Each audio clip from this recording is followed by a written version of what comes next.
안녕하세요. 법무법인 지원 학교폭력 전담팀의 저는 김다희 변호사. 네, 저는 장권수 변호사입니다. 반갑습니다. 네, 반갑습니다.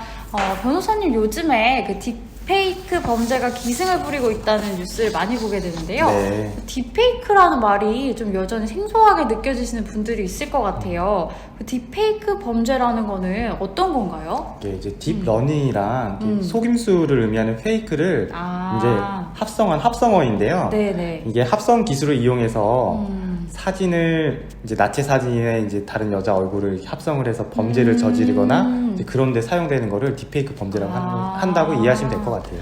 그 아무래도 10대에서 그 30대 그 여성분들 같은 경우에는 그 SNS 활용을 굉장히 많이 하시잖아요. 네. 그러다 보면 SNS에 자기 셀카를 올리기도 하고 또 일상 사진도 많이 올리게 되실 텐데 그렇게 내가 막 편안하게 올렸던 사진들이 쉽게 도용이 돼가지고 아까 말씀하셨던 그런 나체 사진이나 이런 거랑 합성이 된다든지 또 그런 사진이 막 신상 정보와 함께 인터넷에 막 유포되던지 하는 사례가 굉장히 지금 많다고 하더라고요. 네. 최근에 그래서 그것이 알고 싶다라는 그런 프로그램에서 이런 딥페이크 범죄를 심층적으로 분석해서 보도하기도 했다는데요. 또 제 생각에는 사진을 이렇게 정교하게 합성한다는 게 굉장히 상당한 기술력이 있어야 할 것 같다는 생각이 드는데 이런 범행이 좀 쉽게 가능한 그런 상황인 건가요?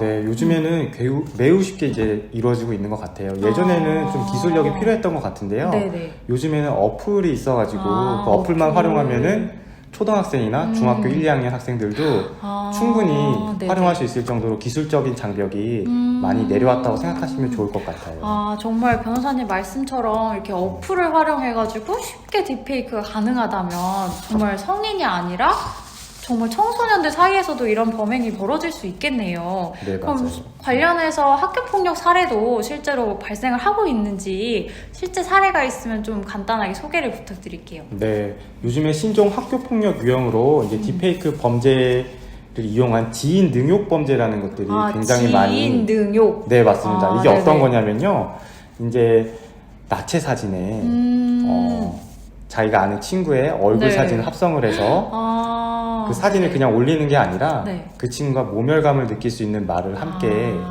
능욕하는 말이군요. 네, 맞습니다. 그걸 넣어서 이제 SNS에다가 친구들한테 뿌리는 거죠.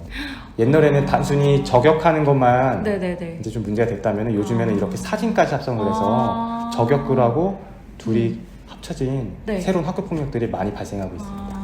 그 피해 학생들이 굉장히 어린 학생들이 많잖아요. 네. 그리고 자기 사진이나 이런 부분에 대해서 보여지는 부분에 굉장히 감수성이 예민한 친구들일 텐데 네. 그 자기 사진이 성착취물로 이렇게 재탄생했다는 점에 대해서 성인보다 더 충격을 받고 좀 두려움을 느낄 것 같아요. 네, 맞아요.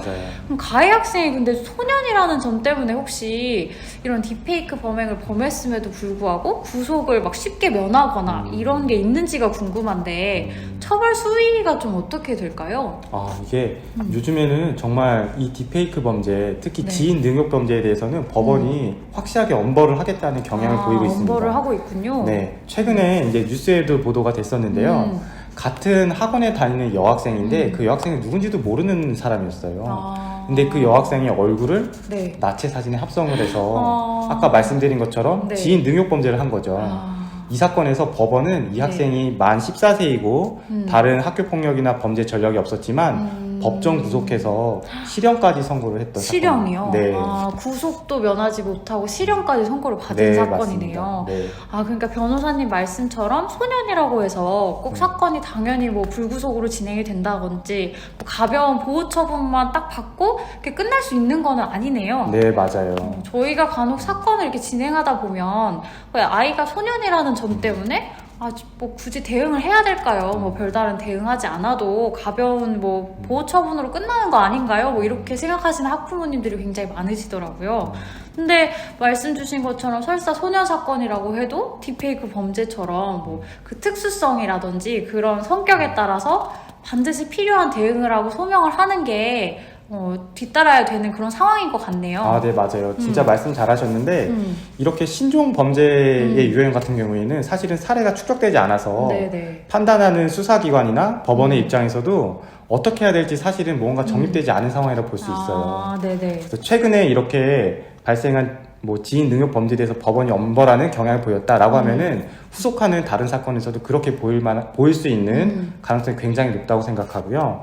그리고 소년법의 적용을 받는다는 건 사실은 소년이기 때문에 일종의 혜택을 받는 거라고 볼 수도 있어요. 네네. 그래서 전과가 남지도 않고 어떤 형벌이 받지도 않는 소년법상 소년보호처분을 받을 수 있는 건데, 근데 이 소년보호처분이라는 게 반드시 내려줘야 되는 게 아니라 그 친구가 이 소년보호처분을 내렸을 때 다시는 이런 비행 행동을 하지 않겠다라는 믿음이 수사기관이라든지 재판부에 믿어져야 되는데 지인 능욕 범죄에 대해서는 그게 통하지 않는 것 같아요. 네, 그렇기 때문에 이 친구가 사실은 이번에 이런 잘못을 했지만 충분히 다시는 그렇지 않고 학교 생활도 잘하고 비행 사실을 다시는 하지 않겠다라는 믿음을 주기 위해서는 반드시 전문가의 도움을 받아서 변호 활동을 하는 게 굉장히 필요한 것 같습니다.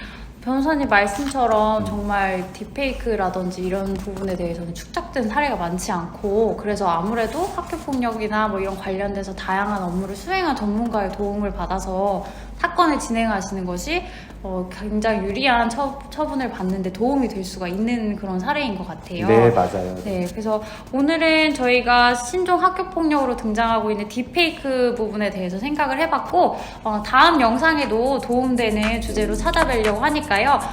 영상 많은 시청 부탁드리겠습니다. 네, 감사합니다. 감사합니다. 네.